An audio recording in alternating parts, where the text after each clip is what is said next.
My subscriber Thomas Shaver just sent me a letter asking me to comment on Tim Cook's, the CEO of Apple, Tim Cook's letter out to all the customers talking about this latest controversy that's all in the news with the federal government wanting Apple to build in a backdoor to its iOS operating system, and Apple's stance on rejecting giving them that information.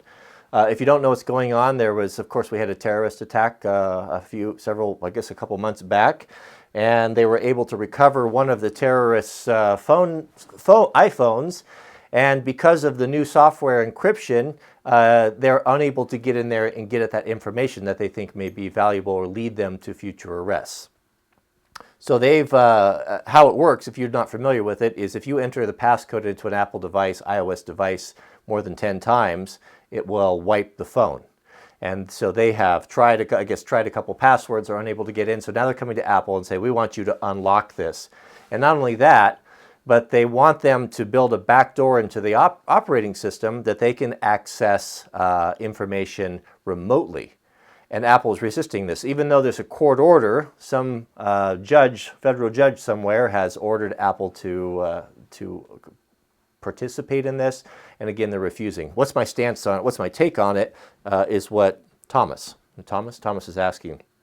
My take is not any more important than, and probably not as good as half of you out there, but I can only speak for myself. Whatever you think of Apple, many people think that they're the great Satan, whether they are or not. I think that the federal government is just as much, if not more, the great Satan as any of our major corporations are. There's not that much difference.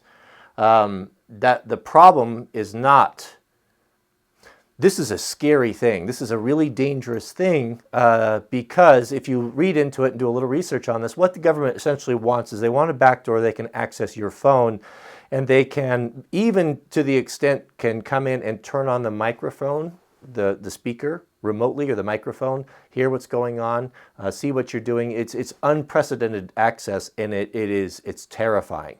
It's Orwellian. I mean, it is a frightening thing. I mean, it's hard for me to even comprehend. There's two things that are hard for me to comprehend. That the government thinks that it would even suggest this, that this is something that they would even consider, and the other is the complacency that among the general public that, well, and the stupidest thing I've ever heard, and it's repeated over and over again by I don't understand it, is, well, if you're not doing anything wrong, what do you have to hide? No, that's not it at all. Privacy, this sort of privacy is important. And if if Apple caves to this, or if they're forced, and it's too soon to say what's going to happen, to do this, it is the end of civilization as we know it. I mean, this is really, we've already gotten to the point where I don't know that we could ever come back, but the point of no return. But I mean, this is absolutely a watershed moment.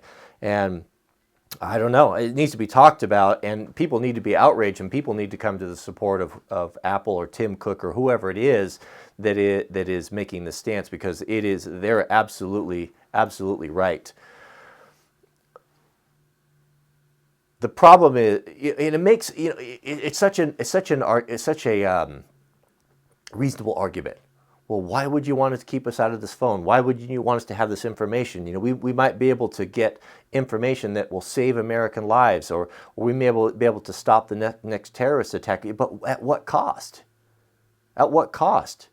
Look at what we have to go through for the illusion of safety at our airports. How much are we spending on this? How much is this costing us to have the TSA at all of our major airports? How much is it costing us to have a full-time paid police officer at every Social Security office? How much is it costing us to have metal detectors at every courthouse across this country, and staffed with 2 or 3 or 4 police officers to run these things? How do we afford these things? How can we continue to afford these things? It's just not sustainable. And what it's doing is it's separating the government from the people. It's making us some sort of an enemy, and that they need to protect themselves from. Heart racer, be quiet. And that's building resentment.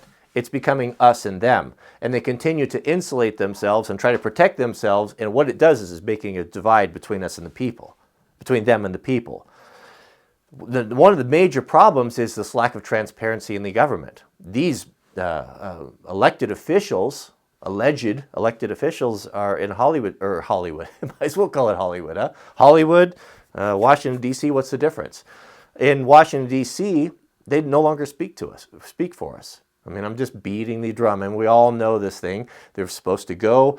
To be a civil servant was something that you should have done out of duty. That's the way the original founding fathers had wrote the laws. You would go there, do your time, but now it's become a career.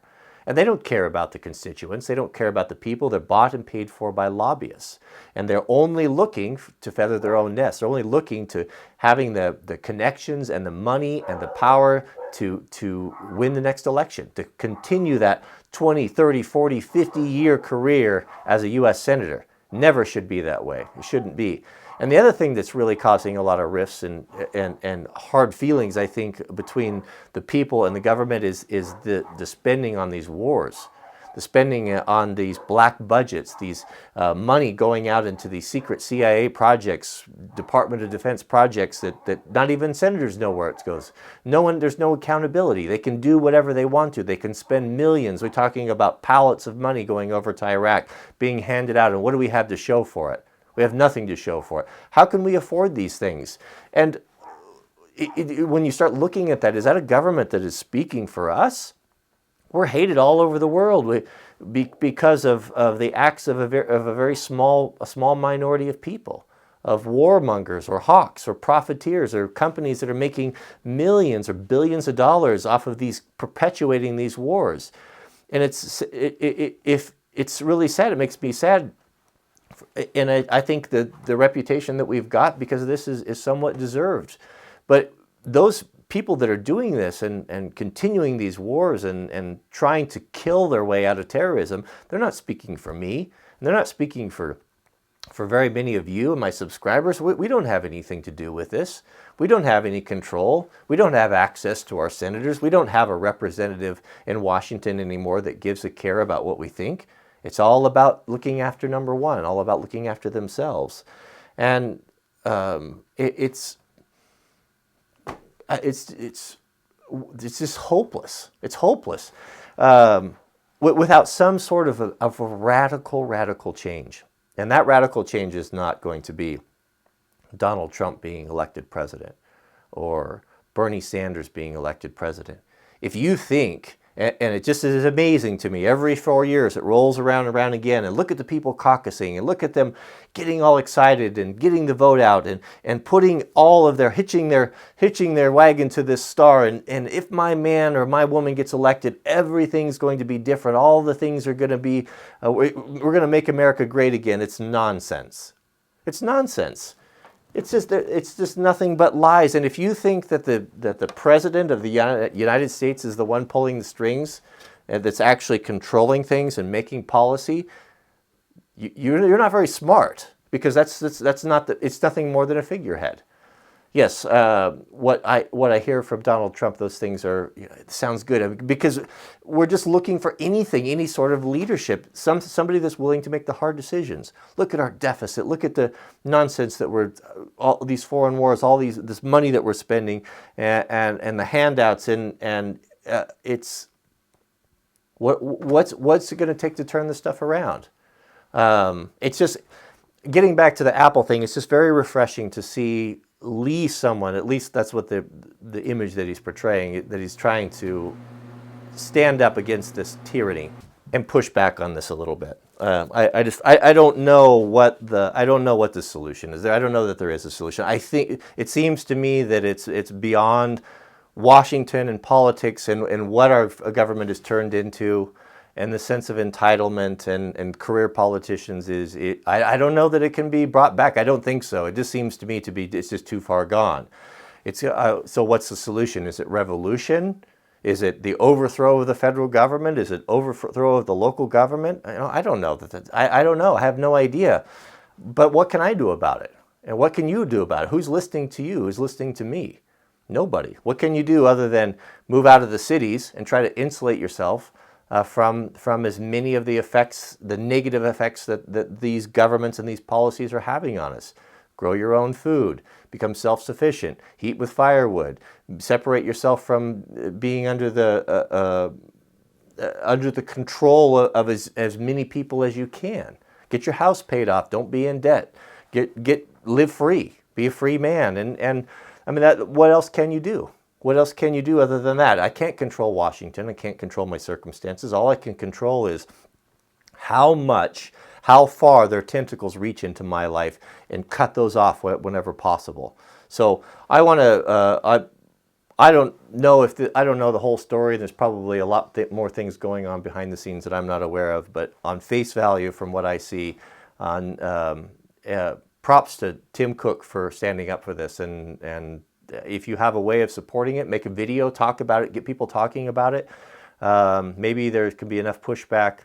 I don't have much faith in it. All this stuff is, where does it go? It never goes anywhere. The problem is that they're constantly working. They're constantly looking and pushing and pushing and pushing, intruding into our lives. It's their full-time job. They have nothing. They don't create anything. They don't make jobs. They don't start businesses. All they do is try to get more power, more influence, and more control of our lives. They're working around the clock doing it. We have lives to live. We have things going on and bills to pay. We can't be vigilant all the time. We can't be watching everything they do all the time and passing bills in the middle of the night, passing legislature behind closed doors, writing bills that are 5,000 pages long and giving Congress 24 hours to research. And I mean, all of this thing is skullduggery and underhandedness and lying and cheating and deception and fraud. And God is watching. That's the only solace to all of this, is that God is watching, and all of those deeds, all of those backroom deals, all that dishonesty, all of that feathering your own nest and selfishness, it's all being written down. It's written down in the book, and these men and women will give an account of it. We'll give an account of it someday. And so I'm asked all the time, will you comment on Donald Trump, or comment on Hillary Clinton, or these things? I can't. What difference does it make? I mean, really, what difference is it? I don't think it makes any difference. And we'll see it. We'll see it when I will be shocked if Donald Trump is elected. Even if I just don't think it'll be.